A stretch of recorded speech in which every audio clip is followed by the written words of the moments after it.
કેમ છો? Good morning મારા વાલા મિત્રો. આજે તારીખ થઈ છે 14/5/2025 અને કયો વાર મિત્રો? બુધવારનો દિવસ. આજે મિડ ટ્રેડિંગ સેશનનો વચ્ચેનો દિવસ છે.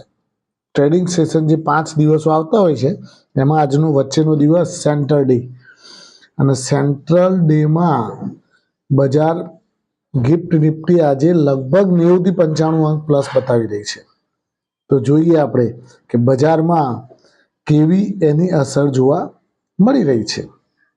બીજું મિત્રો કે બજારની અંદર કન્સોલિડેશન મોડ ચાલુ થશે થોડો ટાઈમ, કારણ કે એક સામથી 900 પોઈન્ટની રેલી સોમવારે, પછી મંગળવારે 300-350 અંકની ગિરાવટ, પાછી આજે થોડી ઘણી ગિફ્ટ નિફ્ટી પ્લસ બતાવે છે, ત્યાં થોડું કન્સોલિડેટ થશે, પછી દિશા નક્કી કરશે કે ભાઈ નીચે જવું છે કે ઉપર જવું છે. જો 24,500 તૂટ્યું તો લોચા, બરાબર ને? 23,500નું લેવલ થોડું મજબૂતાઈથી પકડાઈને રહે એવી આપણે ધારણા રાખીએ. બીજું મિત્રો કે ગઈકાલે બજાર કેવું રહ્યું એના ઉપર એક સહેજ નજર નાખી લઈએ. આપણે એફઆઈઆઈ ડીઆઈની એક્ટિવિટી ઉપર પણ નજર નાખીએ, અને ગઈકાલે બધા રિઝલ્ટો આવ્યા છે એમાંથી કયા શેરોમાં હલચલ જોવા મળશે એની ઉપર પણ નજર નાખી લઈએ. તો સર્વપ્રથમ આપણે ગઈકાલે કેવું બજાર રહ્યું એના ઉપર જોઈ લઈએ. તો નિફ્ટી ગઈકાલે 346 અંક બંધ આવી ઘટાડા સાથે, 346 અંક કોન્સ્ટન્ટ ઘટાડા સાથે બંધ આવી, એટલે કે 24,528 બંધ આવી. પછી સેન્સેક્સ છે 1281 અંકના ઘટાડા સાથે 81,148 અંક બંધ આવ્યો. ટૂંકમાં 80,000નું લેવલ હજુ પણ પકડાયેલું છે. 80,000નું લેવલ તૂટે તો ચિંતા. હવે એફઆઈઆઈડીઆઈની એક્ટિવિટી જોઈ લઈએ મિત્રો. તો એફઆઈઆઈએ ગઈકાલે મિત્રો કેશ માર્કેટમાં 476 કરોડની વેચવાલી કરી છે, અને ડીઆઈઆઈએ 4273 કરોડની ખરીદારી કરી છે. હવે તમને થશે કે આ તો એફઆઈઆઈએ નેગોશિયેબલ વેચવાલી કરી છે. 476 કરોડ એટલે કઈ ના કહેવાય, પણ એફઆઈઆઈએ સ્ટોક ફ્યુચર્સ, ઇન્ડેક્સ ફ્યુચર્સ આ બધું ભેગું થઈ અને કેશ લગભગ 15,000 જેટલી, 14 થી 15,000 કરોડ જેટલી વેચવાલી કરી નાખી છે ગઈકાલના દિવસમાં જ ખાલી. હવે આવું કેમ બન્યું આટલું બધું? તો એનું કારણ પણ હું તમને સમજાવું છું કે એફઆઈઆઈની આટલી બધી વેચવાલી કેમ અચાનક આવી ગઈ, એને એવું તો શું સૂઝ્યું? કારણ કે પરમદાડે એટલું બધું ખરીદારીમાં નહોતા આ લોકો, નકર તો બહુ ઉત્સાહમાં આવી જાય ને તો એ લોકો બહુ માલ લે, પણ પરમદાડે બહુ માલ નહીં ઉઠાયો. પરમદાડે ઢીલા ગેસ જેવા હતા, અને આ કાલે તો હાવ ઢીલા થઈ ગયા, માઇનસ થઈ ગયા. તો આ બધું કેમ થયું છે એનું કારણ હું તમને સમજાવું છું છેલ્લે, પણ પહેલાં જોઈ લઈએ આપણે મિત્રો વધનારા અને ઘટનારા શેરો ઉપર નજર નાખી લઈએ. તો વધનારા શેરોમાં પહેલાં તાનલા પ્લેટફોર્મ્સ પહેલા નંબરે હતો, 12.7% તેજી હતી. ભારત ડાયનેમિક્સ 11.3% તેજી હતી. પછી લક્ષ્મી ઓર્ગેનિક એમાં પણ 7.7% તેજી હતી. પછી વીએમએમ એટલે વિશાલ મેગા માર્ટ, એમાં પણ 6.6% તેજી હતી. એ હમણાં જ નવું લિસ્ટિંગ છે વિશાલ મેગા માર્ટનું. GSPL Gujarat State Petroleum Limited એમાં 5.3% તેજી હતી. પછી બિરલા કોર્પોરેશનમાં 5.2% તેજી હતી. પછી બોમ્બે સ્ટોક એક્સચેન્જમાં 5.2% તેજી હતી. આ બોમ્બે સ્ટોક એક્સચેન્જ મિત્રો બીએસસી એ બોનસ જાહેર કર્યું છે. 25 તારીખ રેકોર્ડ ડેટ છે, 2 બોનસ આપવામાં આવશે, અને 30 તારીખ સુધીમાં ખાતામાં શેર પણ આવી જશે. ખરું ને મિત્રો? એટલે બોમ્બે સ્ટોક એક્સચેન્જની અંદર બોનસ જાહેર કરેલું છે, રાઈટ? એટલે એના અંદર પણ ધ્યાન તમે રાખી શકો છો. અત્યારે તો ઘણું બધું વધી ગયું છે એટલે ધ્યાન રાખવા જેવું રહેશે પણ નહીં, કારણ કે ધ્યાન રાખવા જઈશું તો અવળા થઈ જઈશું. હવે કેફિન ટેકનોલોજી, ઘટાડા શેરોની વાત કરી લઈએ આપણે. કેફિન ટેકનોલોજી મોખરે હતો, 6.3% મંદી જોવા મળી. યુપીએલ યુનાઇટેડ ફોસ્ફરસ લિમિટેડ 5% મંદી હતી. પછી એથર ઇન્ડસ્ટ્રીઝ 5% મંદી. ચંબલ ફર્ટિલાઇઝર 4.6% મંદી. વેલસ્પન લિવિંગ એમાં પણ 4.2% મંદી. અને જ્યોતિ લેબોરેટરી એમાં પણ 4.2% મંદી જોવા મળી મિત્રો. હવે આ વાત થઈ ગઈ વધનારા શેરો કાલે ગયા હતા, ઘટનારા ગયા હતા, ઉપર આછી પાતળી માહિતી આપી દીધી તમને. હવે આજે ગઈકાલના જે રિઝલ્ટ આવેલા છે પ્લસ MSCI ઇન્ડેક્સની અંદર થોડો ફેરફાર થયેલો છે, કયા ઇન્ક્લુઝનમાં આવેલા છે એની અંદર આજે થોડી હલચલ જોવા મળશે, બધું તમને બતાવી દઉં.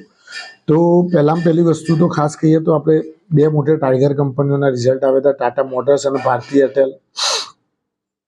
તો ટાટા મોટર્સનો પ્રોફિટ થોડો ડાઉન આવ્યો છે, રેવન્યુમાં વધારો છે, પણ એક્સપેક્ટેશન, માર્કેટ એક્સપેક્ટેશનને ઇનલાઇન રિઝલ્ટ કહી શકાય. એટલા માટે એની અંદર પણ હલચલ જોવા મળી શકે છે. ભારતી એરટેલની અંદર રેવન્યુ વધ્યો છે, પ્રોફિટ થોડો ઘટ્યો છે. અને આરપુ, એવરેજ રેવન્યુ પર યુનિટ, એવરેજ રેવન્યુ પર યુનિટ એટલે કે એક કસ્ટમરમાંથી એવરેજ કેટલા પૈસા દર મહિને મળે છે એને કહેવાય આરપુ. તો 207 હતા ગયા વખતે ક્વાર્ટરમાં, એના જગ્યાએ આ વખતે વધીને 245 થઈ ગયા છે. એટલે 245 રૂપિયા એક કસ્ટમરમાંથી આ કમાય છે ભારતી એરટેલ. કમાય છે મીન્સ કે આવક આવે છે, એવરેજ રેવન્યુ મહિનાની.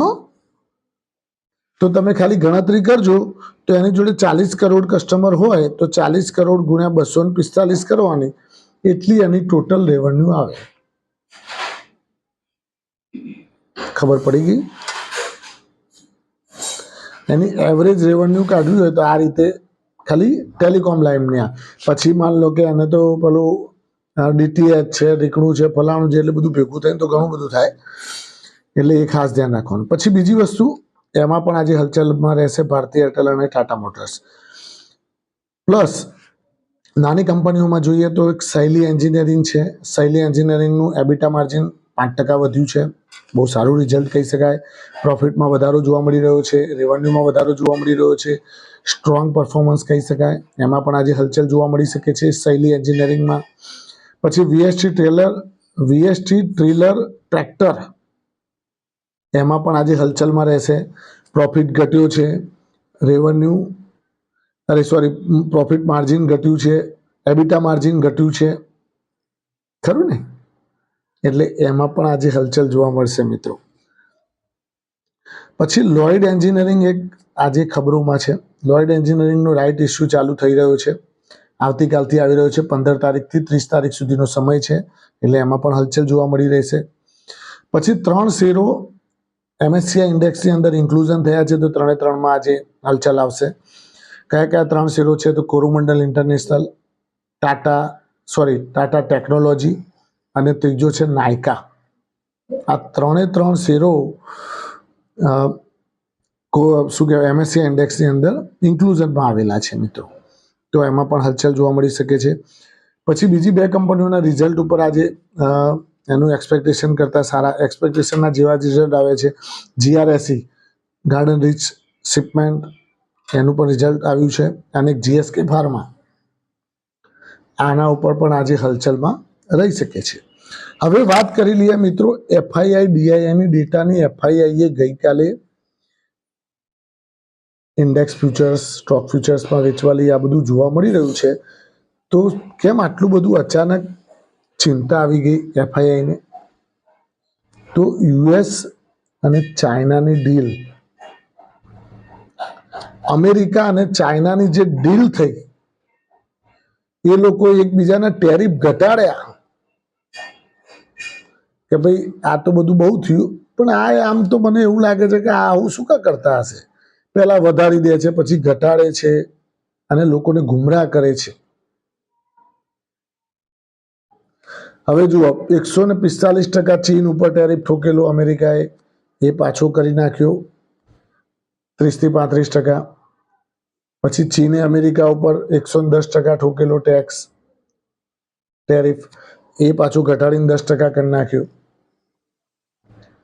એટલે આ બંને પાછા હાથ મિલાવ્યા એટલે શું ભારતમાંથી પાછું FII નો સ્ત્રોત ઘટતો ના જાય એ ખાસ જોવાનું છે. એક ચિંતાનો વિષય નાનકડો આ છે મિત્રો કે FII નો સ્ત્રોત ભારતમાંથી ઘટીને પાછો ચીનમાં અને અમેરિકામાં ના જતો રહે.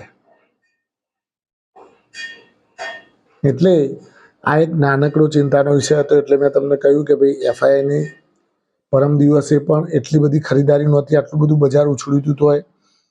અને કાલે તો ઓલરેડી ઇન્ડેક્સ ફ્યુચર્સ એમાં તો એમણે વેચવાલી કરી છે. એટલે કદાચ આજે ગિફ્ટ નિફ્ટી પ્લસ બતાવે છે, પણ FII ની જો પાછી આજે સેલિંગ આવે તો પાછી નિફ્ટીને નીચે પણ લઈને આવી શકે છે મિત્રો.